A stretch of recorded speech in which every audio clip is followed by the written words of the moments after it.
This is the MBA Wire with Mateo Chang, Episode 2. Rock and roll.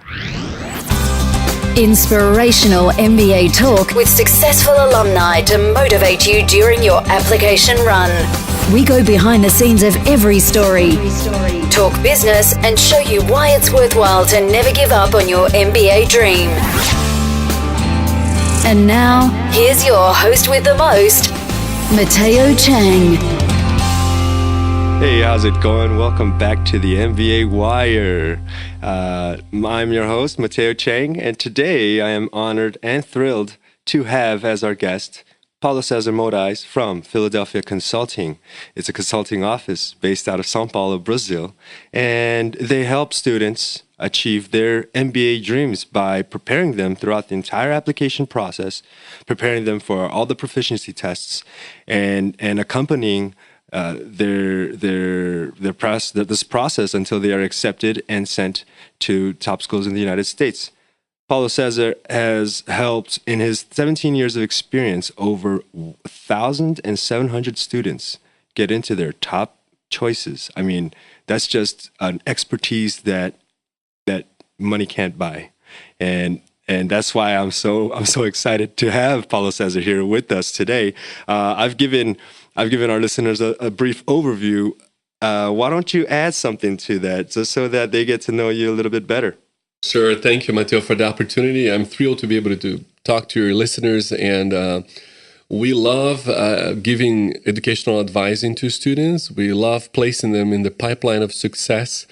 We believe there is a better path for each one of our clients, and helping them find that path is what Philadelphia is about. So thrilled to be here today and talk to you. Thanks. Nice. I'm glad to have you here. Now, is there anything, something going on in your work that you're really excited about at this time? Well, we are experiencing this huge boom in Brazil about people going abroad and getting prepared for their professional life. You know, Bob Jones once said that there's always a prepared place for a prepared person. So being prepared is key in the process of development.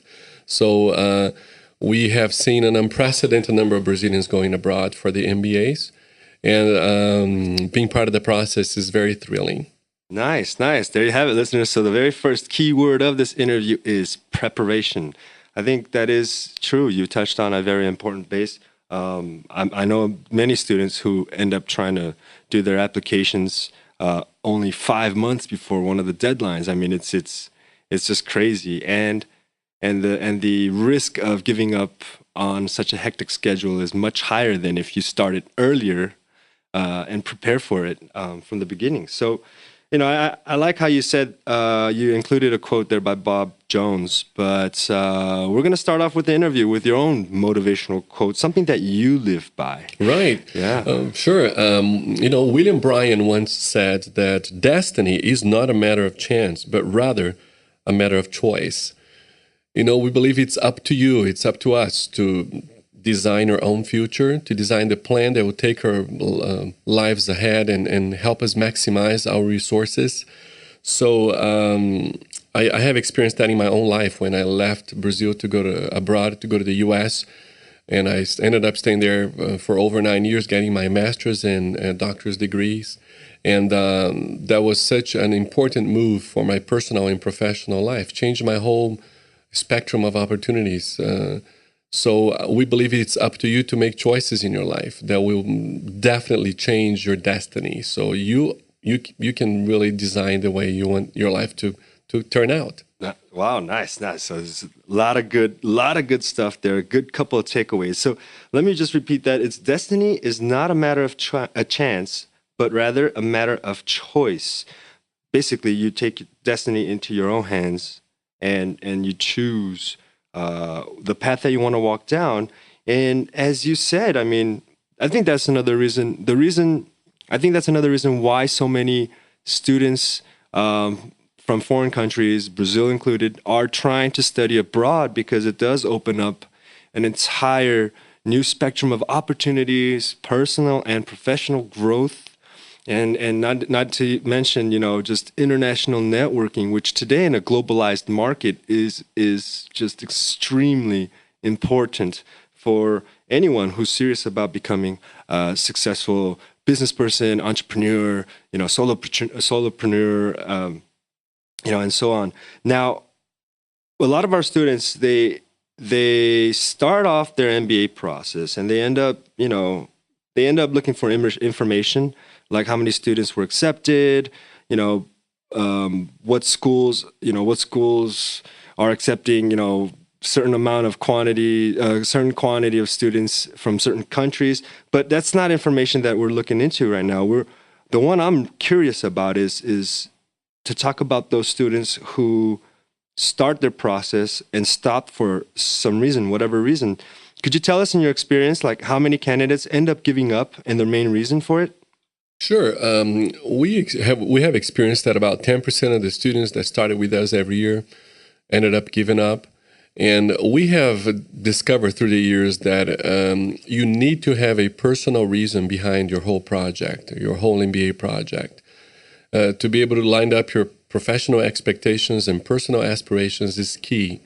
The process is so demanding, so many variables you have to deal with you've never done in your life, that if you don't have a personal aspiration of changing your life and prospects and providing richer experiences that will really transform your personal life, if that is not really the basis for your whole process, many times you end up giving up. In the darkest hours, when you question the process, you're studying for TOEFL and GMAT, which can be very demanding, and you engage in the whole application process, which is a whole new universe. If you don't have the personal reason, I want to change my life through this. This is the best the gateway for me to change my life. If you don't have that behind you, that's going to really bring so many doubts, and you may end up giving up. So gotta have that. Yeah, no, that's excellent. Yes.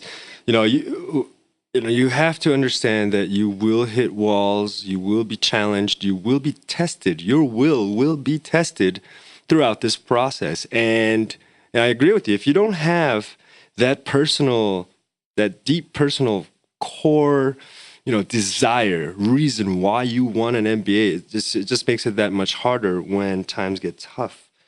So I think it's a little bit about soul searching and understanding exactly why you want an MBA, and not just this is a possibility to increase my salary or something. If it's just for monetary gain, I think that might be one of the reasons why when a storm hits, you end up drowning and not pushing forward. So why don't you walk us through this MBA application process? Give us a brief summary of this process.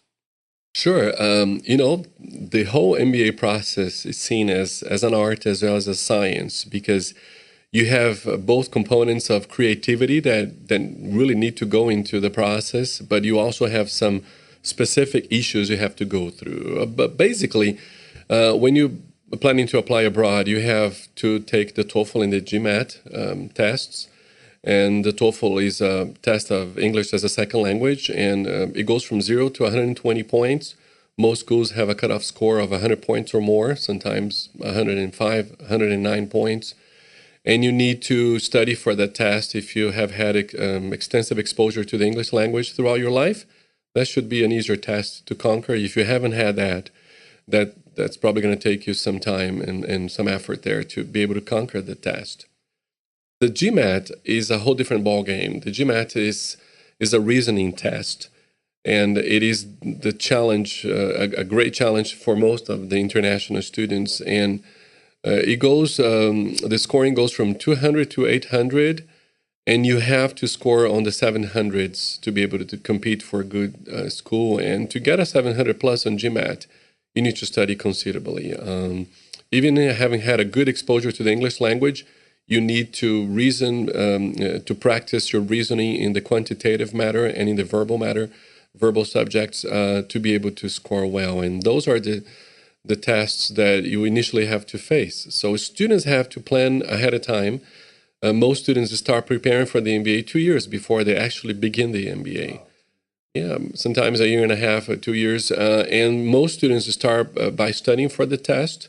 Very important that you take diagnostic tests for those tests to be sure you know where you're standing in terms of, where you are in terms of beginning to study and then From the diagnostic, you design a plan of study, but students take 4, 5, 6 months, sometimes more studying for those tests, and you should begin with those first. Those are the greatest bottlenecks of the process. A lot of students underestimate the studying process. Oh, it's going to be easy because I've always been a good student. Well, this is completely new, so you need to prepare ahead of time. And it's also in a foreign language. Right. So it makes it that much more difficult. Now, some of our listeners might be thinking, okay, great. So if I want to prepare for the TOEFL and GMAT, where do I go to find good quality preparation?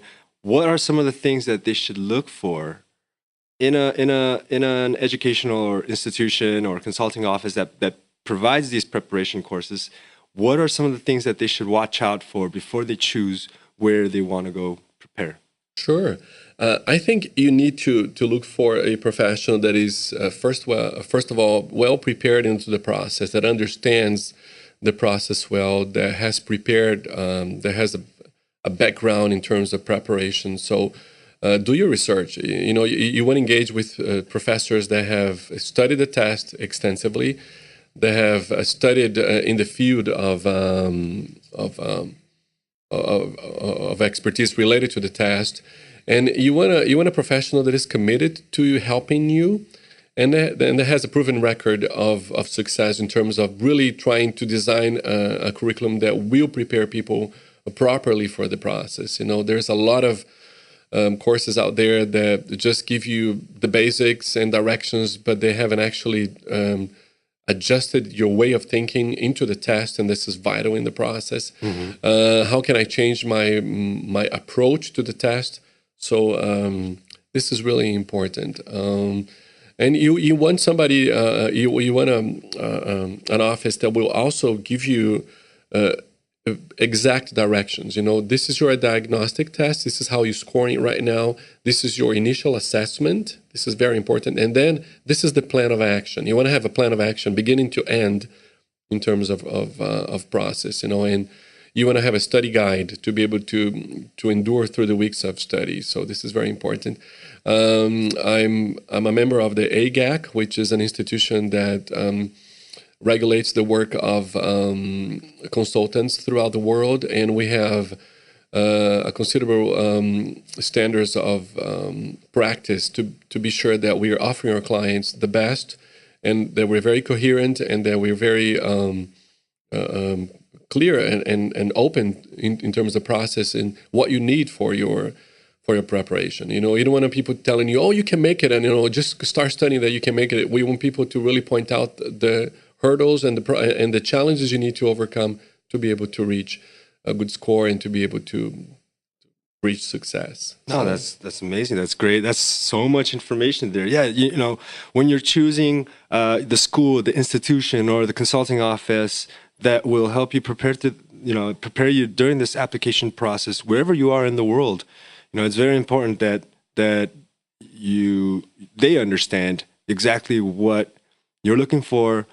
They understand your profile and exactly how to tailor your preparation for the best possible success. And I think it's interesting that you talked about this AGAC. I'd like to learn a little bit more about. How many consulting offices are part of this AGAC? How difficult is that process to be in part of this such a strong community of consulting offices? Okay, AGAC gathers over 40 plus members and from throughout the world, and we take it the whole process very seriously. So anyone that wants to be part of AGAC as a consultant or as a prep center, you need to submit an application where we'll be checking your records and your background and your clients and the results you have obtained and your whole methodology of admissions process and test prep. We try to look into the whole process to be sure that you're working ethically within the best boundaries, the boundaries that are acceptable into the process, and also that you're offering your clients a very coherent process for them to be successful. Oh, nice. Okay, so that's that's the start of everything, preparing for these proficiency tests, understanding which consulting office or institution that you want to begin improving and polishing your English skills and prepare for the tests. After the tests, let's say the students have finished the test, they've gotten their scores that they're pleased with. What's next? Okay, then you have the whole application process to engage. The application process is formed by the essays you have to prepare for the schools. Several schools will have several different essays. And through the essays, you will be able to really bring your whole professional and personal life to the school. This is where you're going to be discussing about how you have professionally matured in your life, your most important projects, and what are some of the professional goals you want to reach within the short and mid and long-term ranges. And the application process also will gather the recommendation letters that should be submitted by your recommenders. And the application process will also ask you several questions about your background and a lot of data you have to fill in. For most schools, the application process is 100% online, and it is a process that opens up normally starting the month of June or July for the first rounds that will take place in September and October. So I just want to tell you briefly that, schools you have sometimes one or two or sometimes several rounds. And as an international student, you want to apply to the earliest rounds to be able to both have a better chance in terms of competitiveness, and also you want to be able to have your answer, your positive answer of being accepted as soon as possible. So since you're making a whole moving into another country, there's a lot of visa and things you need to get prepared. So getting the first round can be highly competitive for some of the schools and also for some of the backgrounds. So you have to consider that in the application process. Oh, okay, so depending on the school, there can be from 2 to 3 rounds, and the main takeaway here is the early bird gets the worm. But how tough is this competition? You talk about competition. What's the actual? I mean, like, let's get a feel for exactly how hard it is for us, for students to get into specific schools. Sure. Competing in the MBA process is tough. And I'll tell you, the schools are the ones that will make the ultimate choice in terms of the class they're forming for the MBA class next year. So they're the ones that will actually guide the process. But basically, you normally apply, your competitors are within your country range. You're applying within the pool from that country. And then the schools normally break that pool into students from the consulting industry and from the banking or financial services industry or from the industry in general, and then entrepreneurs. So normally you should look into the pool of applicants that is pertinent to you and how competitive that pool is. I tell you from the start that the consulting pool is extremely competitive. The consulting students normally have a very high GMAT, and they're very well prepared in terms of professional development. So that's a very competitive pool. If you are in that pool, you want to be sure that you have all your marks really high in terms of TOEFL, GMAT, and then bringing very well polished essays to be able to, reveal who you are. So understanding your pool and how competitive your pool is very important. Nice. And it's also, I mean, I don't think it's just your scores, but you touched base on the essays. What about the content of the essays? How, what should candidates be thinking about when they're writing their essays that would provide them with the best possible chance of being recognized by these schools? Right. When you're writing essays, you are conveying your personal development. And then you want to bring experiences throughout your life that have actually taken you out of your comfort zone and propelled your growth in terms of as an individual in society. And students are looking for tangible experiences that have actually challenged you and made you actually deliver beyond your comfort zone and develop new abilities there. So they want to see personal experiences that have transformed you and have actually made you ready for the tremendous engagement that you're going to have in class and outside of the class in the MBA. And professionally, they want to be sure that you have gone beyond your professional duties and your professional demands. You have actually discovered a new avenues in your work, added value to your employer. And so they are looking for tangible experiences where you can say that you've been challenged and you've developed new abilities and a new vision and developed hard skills and soft skills. And then and also they want you to name the professional breakthroughs you have had in your life. And where you stand today is a byproduct of several experiences that have actually come your way. So they're very specific essays, and schools normally start launching those essays in the beginning of June. And you want to study them carefully because they are very, very important gateways to showing who you are to the schools. So how much time do you think that students should spend on these essays? These essays, well, from my end here in Brazil, students normally apply to 6-7 schools, and that will take a good 3 months to be able to look at those essays, study them well, develop them nicely, and have them ready to send to the schools. Of course, right. 3 months then of preparation just for the essays. Another maybe 5 to 8 months preparing for proficiency tests. So yeah, I can understand now when you say that a lot of students start maybe even 1.5 to 2 years before they even go abroad to study. After these essays, what comes next? Well, in parallel to the essays, they also need to contact their recommenders and really choose the recommenders. Choosing your recommenders is very important. You want to really choose somebody that has worked with you, directly, at least for one of the recommendations that can really describe your professional life and development. So choosing your recommenders is very important. A lot of people think of recommendations being this top guy that's right on top of the company there. And it's really many times the VP or the president doesn't even know you well enough. And the questions from the recommendations are very specific questions. And only somebody that has worked directly with you on a daily basis will be able to answer that properly. Otherwise, the answers will be too superficial and of no use to the school that's trying to evaluate you. So choosing the recommenders is the very first process.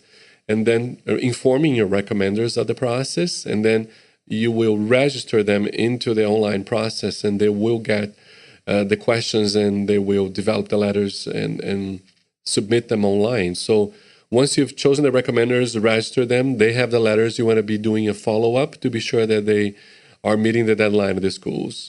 By the deadline, you have to have submitted all your essays and recommendations and all the documents as well. Okay.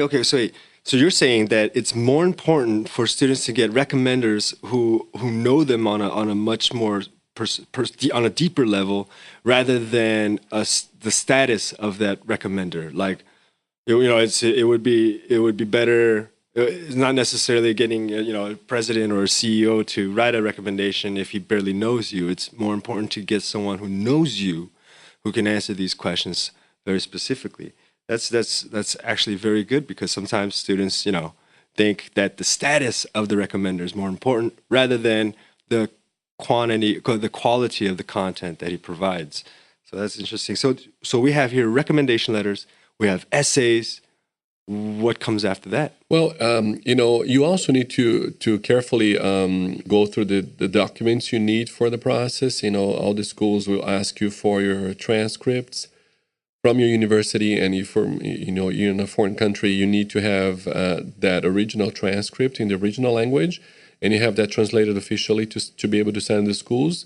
Many schools will also ask you for your diploma. They want to be sure they have the diploma there to be presented to them. So you also need a copy of your diploma, and you need to officially translate that as well. So that document needs to be ready by the deadline. Some of the registrar offices will take a little while to be able to turn your documents back to you, so you want to order them ahead of time. So that's important. And then besides the documents, you also want to complete the whole application online. It'll take you a couple of 2 or 3 hours, good 2 or 3 hours there to complete all your application online carefully. They'll ask you for details in your professional life, job descriptions, your salary, revenues of the company. Some specific information needs to go there. Wow. So you want to be sure to complete that carefully, not in the last minute, one day before the deadline, when you can make silly mistakes.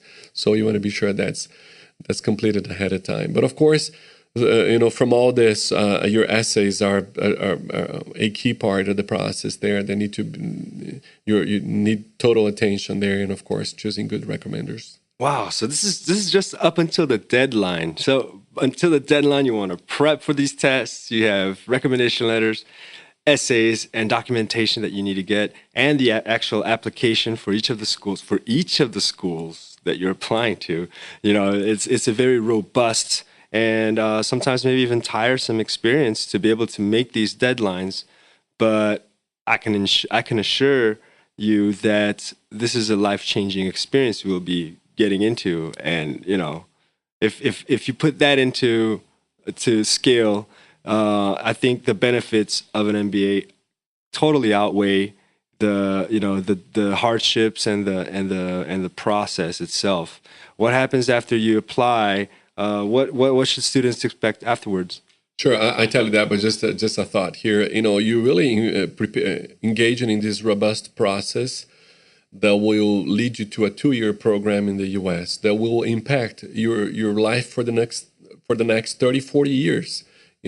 Most students see the MBA as a huge breakthrough process that will enable them the best way possible for the next 25, 30 years of their lives, professional lives and personal lives as well. So, it's a lot of work right there. Yeah.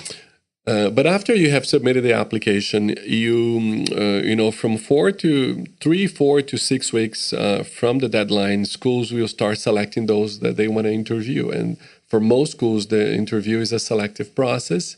So not everybody goes to the interview. You may be denied before the interview. And once you're selected to interview, usually, within the next month after the deadline, you should be making arrangements with your interviewer. Some of the schools will send their admission officers to interview you. Some of the schools will use their network of alumni to interview you.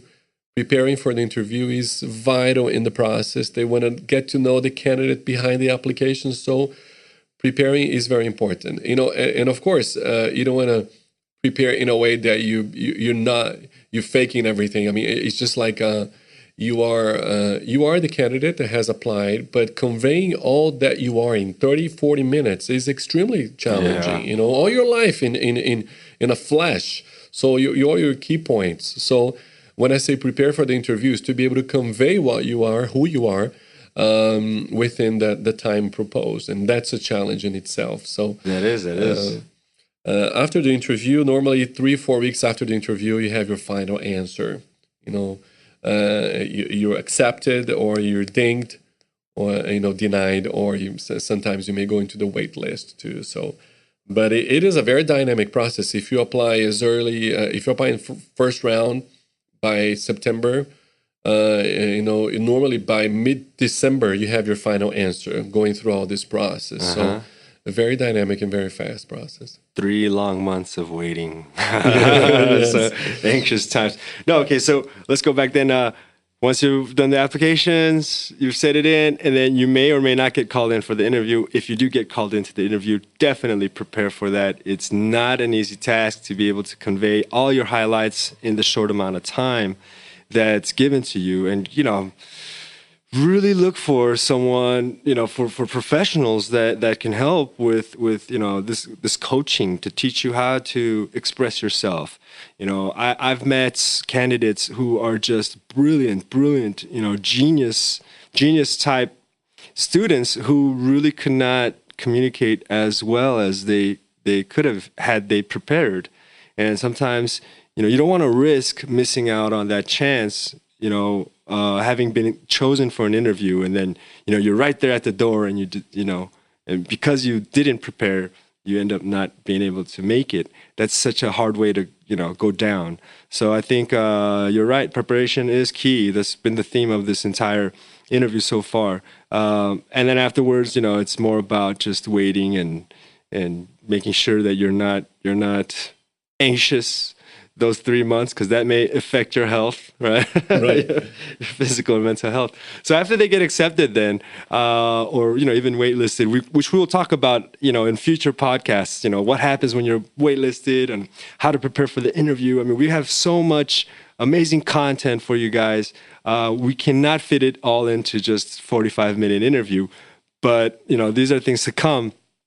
Why don't you just stop by the website again, thembayWire.com, subscribe so that you will be getting these updates, newsletters, and blogs on a constant basis to help you through this application process.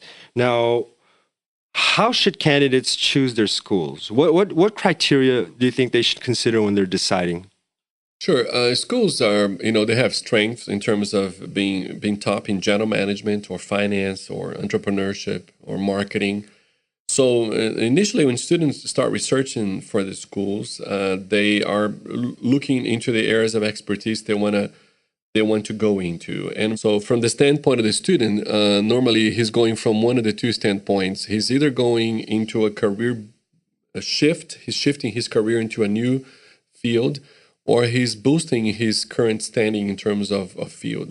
He's from a finance background, and he wants to go deep into finance and become an expert in finance. So he's really boosting his ability. So he wants to be sure, he's applying to those schools that are topping finance.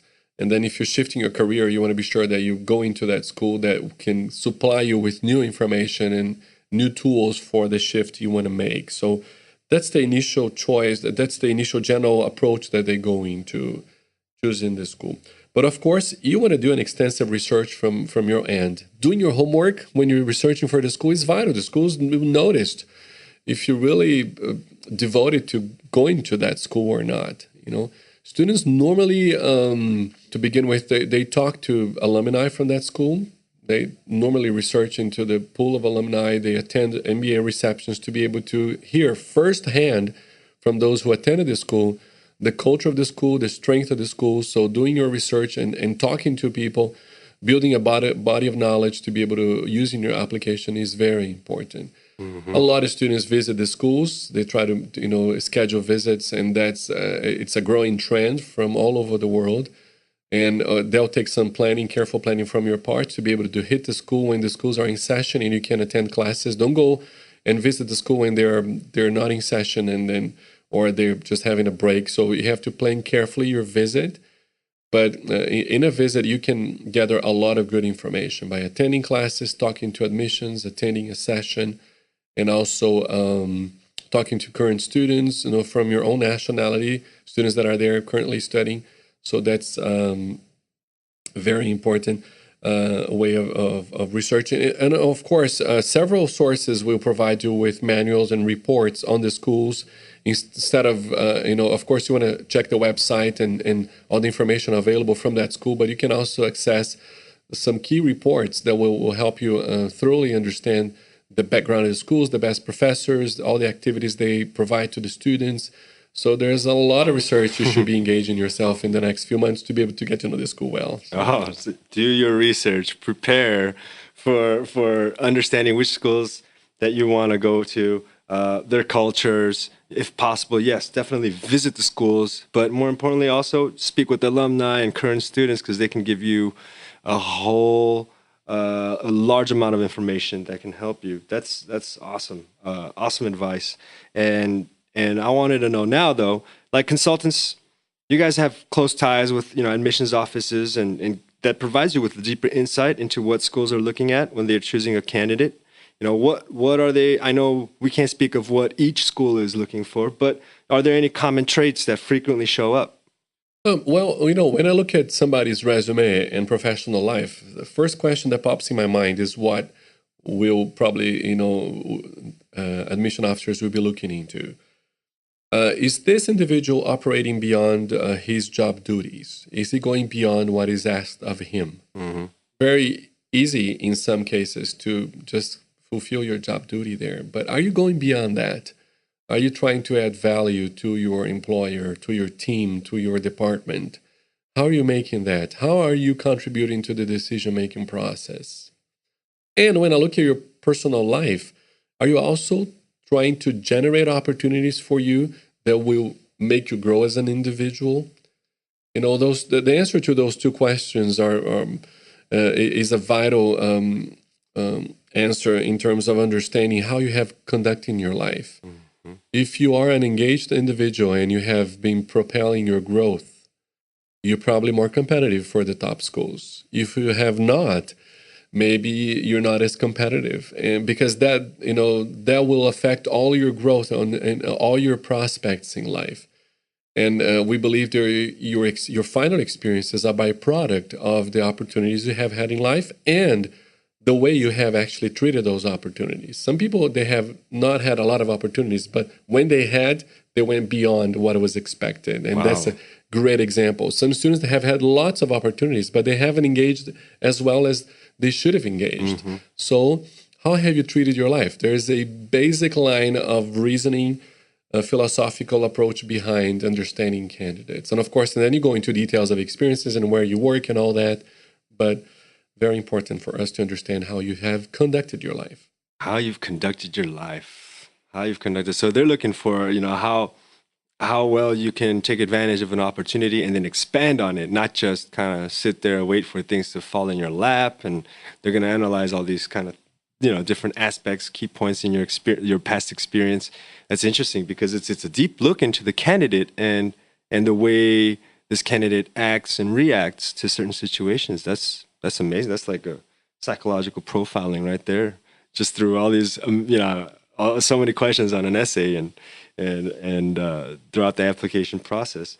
That's actually, a lot of information there. We're going to have to touch base on a little bit deeper in future podcasts and provide students with more specific things and help them out. But for now, I'd like to ask you one last question. If you can go back in time and speak with each student you have had who gave up during the application process, what would you say to them? And afterwards, go ahead and tell our listeners where they can find you. Well, I think I would go back to them and remind them that you only live once and that you're either going forward or backward in your life. You don't just stay there, in a state of limbo. You're just moving forward or backward. So are you taking choices that are helping you move forward? If you've given up in the process, what is the other process in your life that is helping you to move forward? Because I believe the MBA is one of the major processes, tools that will help you change your life completely. So I'll probably would go in and elaborate on those issues with those students, Well, they can find us at Philadelphia Consulting. We are located in São Paulo, as Mateo mentioned in the beginning, and you can visit us at www.philadelphiaconsulting.com.br, BR for Brazil. Yeah. And you have the basic information, and then you can access us. Awesome. All this information, all the websites and motivational quotes and other important information about this interview will be found on the show notes page. Thank you very much for being so generous with your time and for providing us with just deep insights and expertise. We'll be seeing much more of you in the coming episodes, and we'll be able to provide some more impactful and amazing content for you listeners. Just for now, thank you so much, Paulo Cesar. If you want to add something here before we sign off, feel free. Thank you so much. My pleasure, and really privileged to be able to talk to your listeners. Thank you so much. Thank you. All right, citizens of The Wire, go ahead, leave me some feedback, give me some questions that you want answered. Visit my website right now at www.thembawire.com and go ahead and hit me up, send me an email, and I'll do my best to reply and attend your questions. All right, take it easy, guys. Thanks for tuning into the MBA Wire. Would you like to know more? Visit us online at thembawire.com today and leave your questions and feedback. While you're there, sign up for an exclusive free audio series to help you strengthen your MBA interview. Thanks for listening, and we'll see you next time on the MBA Wire.